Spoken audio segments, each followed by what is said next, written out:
Hi, Dozie. Hi there, Nathan. Thank you so much for helping my project. You're absolutely welcome. So I know you play pickleball. I do. I'm a beginner, but if you call it playing. No, it looks like you're having fun out there. It looks competitive. A lot of fun, yes. Good exercise. But could you say a couple other things about yourself, too? Oh, well, I'm a mother of one. I have a 43-year-old daughter. I have two beautiful grandchildren. My granddaughter's 13. She's extremely competitive in sports. My grandson is an IT little wizard. And my sister's here from California, and we're having a great time. That's amazing.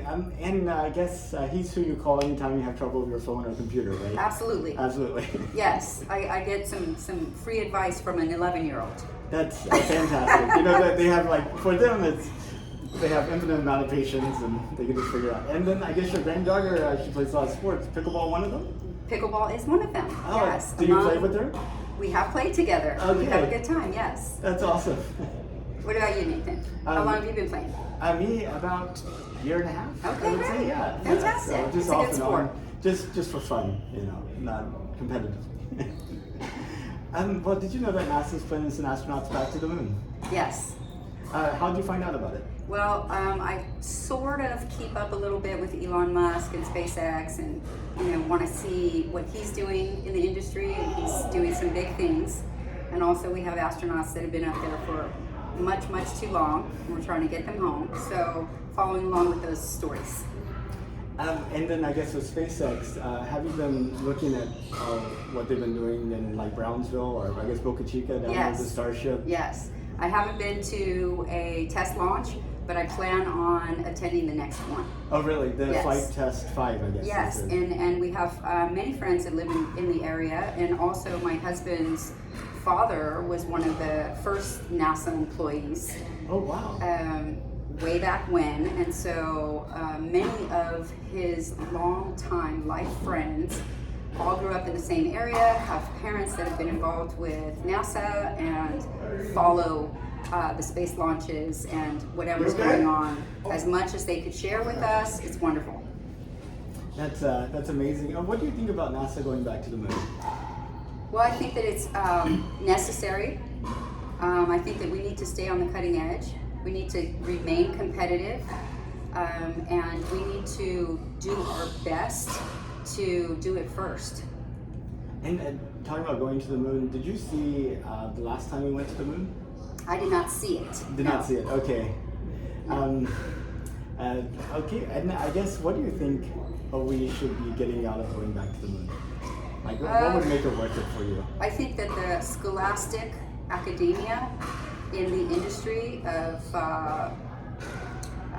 astro aerospace is very important for our children and the next generations that are coming up. I think that NASA as a whole used to be one of the greatest pioneers in our lifetime, in our history, and that has waned quite a bit.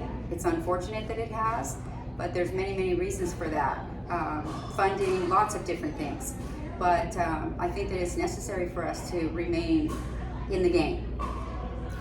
And when you think about where we might get to in the next 200 years, what does humanity look like? In 200 years, do you think we have people playing pickleball on the moon and Mars and other places, or only here on Earth? I can't even imagine 200 years from now, honestly. I do think that we will get to a place where everything is moving much faster than we could ever think of now. But if you think back even 10 years, 20 years in our lives, no one ever thought that we would have, the internet. And so even thinking of that aspect of our lives now, no one can think of not having that in our lives. So if you rewind and fast forward to 200 years, I would think that everything is more like hieroglyphic living, very fast-paced, Jetson-esque, and things of that nature. I do believe that we will have cars in flight, and that in 200 years, I think that it's even possible to have thoughts seen aloud. Wow. So, yeah, I think that anything is possible, and I think that aeronautics and space travel and and going to the moon again. All of these things are intertwined, and I think that we need to keep our youth interested, desperately interested in this avenue. And how can we do that? Like, what would you do to make youth more interested? Well, I mean, in this general area of League City, of Webster, there are many youth academies that groom children toward an interest in space adventures. And I think that just having NASA here at our doorstep, and also the Space Center here, there are many, many things that people do not even know exist here. And if they just think outside the box and maybe find themselves with what do we want to do this weekend or this week, they really should expound on what they do regularly and add that to their repertoire and go out and see these places, because they're absolutely fabulous and you absolutely do not know what you're missing. Now, you mentioned you see life getting faster. Yes. But you know, a lot of the drivers of life is trying to meet one's needs. You know, like making sure you have food and shelter and those types of things. But it seems like that as society has advanced, those things become more and more secure and easier to get. Like, I mean, I don't have to go hunting or raise food. I can just go down to Kroger's and get food anytime. Why do you think life is speeding up instead of slowing down? That's a good question. I think that life has to continue to evolve always and move forward. We can't just be stagnant. And having a lower paced life or a less hectic life is wonderful, but advancements are very important to our livelihood. We must continue to move forward in every way. And there are other countries that come into play there, and what they are creating and what they're doing with their movement of space exploration. And we need to continue to be reminded that there are other superpowers out there countrywide that are gaining much more perspective in this area, in this arena. And we have to always remember that globally we are at the top and we want to stay there. And how do you think we do that? Like, how? I mean, if you look at like the world's population, there's like about 8 billion people in the world, 350 million in the United States. I guess at some point it just seems like the numbers wouldn't really support that at some point. I just kind of wonder what you thought. Well, I think that it is critical that the industry and the individuals that are responsible for teaching think of what are they missing. And so one of the things that they are missing is that there's not a whole lot of females that go into these types of learning establishments. And so they need to find a way to get more females interested in aeronautics as a whole and space development. And I think that would be very, very helpful. Because instead of just having one side of your family teaching your children or having them be interested in what dad's doing, they could possibly be doing that on a dual basis and reach out twice as much. No, that makes sense. And I see a lot of improvements in that area. You know, I would say at least a quarter of astronauts are female. My boss is female. My boss's boss is female.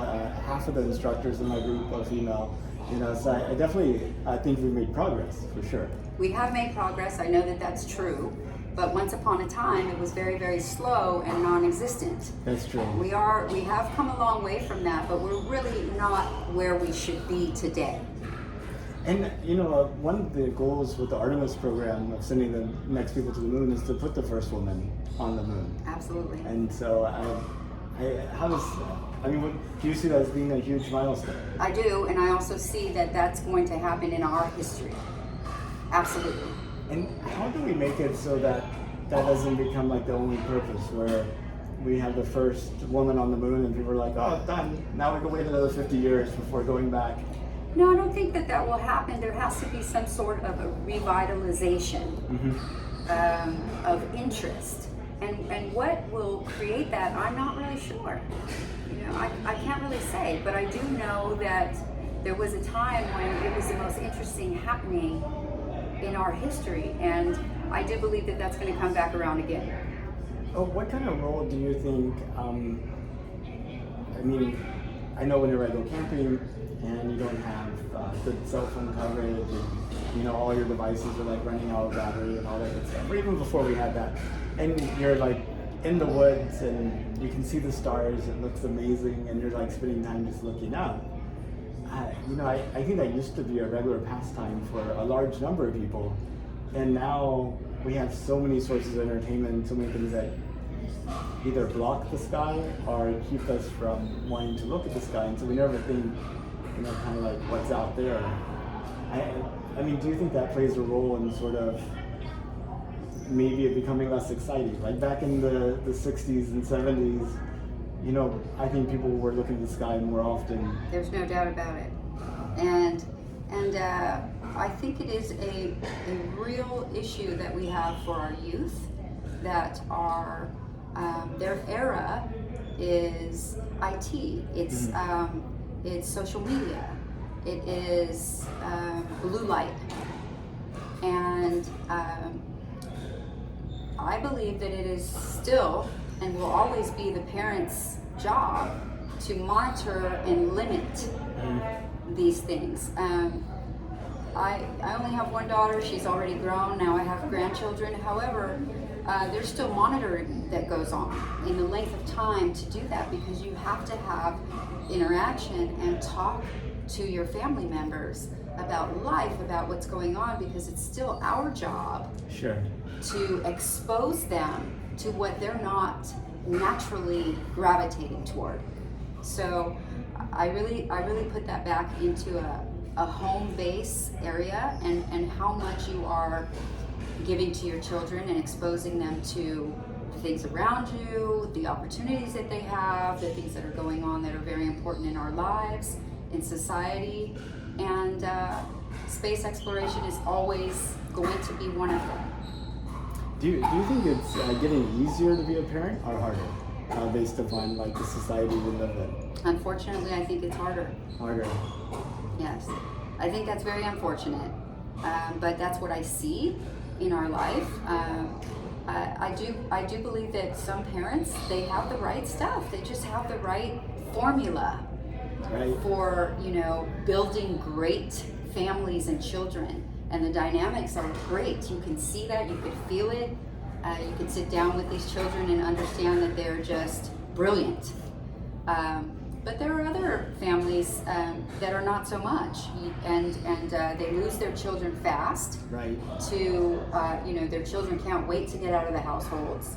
They can't wait to do their own things. But what are they going to do? How are they going to do that? How will they live a successful life if you are not creating the path? It's a good point. And I guess, you know, a lot of people are either not having children or deferring children, having children. I guess, does that create a society that maybe is less accommodating and maybe less skilled at sort of turning infants into adults? Well, I think that communication will always be the most vital aspect of life. And if we lose that to social media and the internet and all of these gadgets that are in front of our children, even scholastically and academically, the way that they learn is completely different than the way we learned when we went to school. So I believe that if we do not take a serious stance and control and knowledge within our own frames, our own households, our own embodiment of what we can do, to knowing that communication is a must, then we will lose more than we've ever imagined. That's the only way. You know, our children belong to us.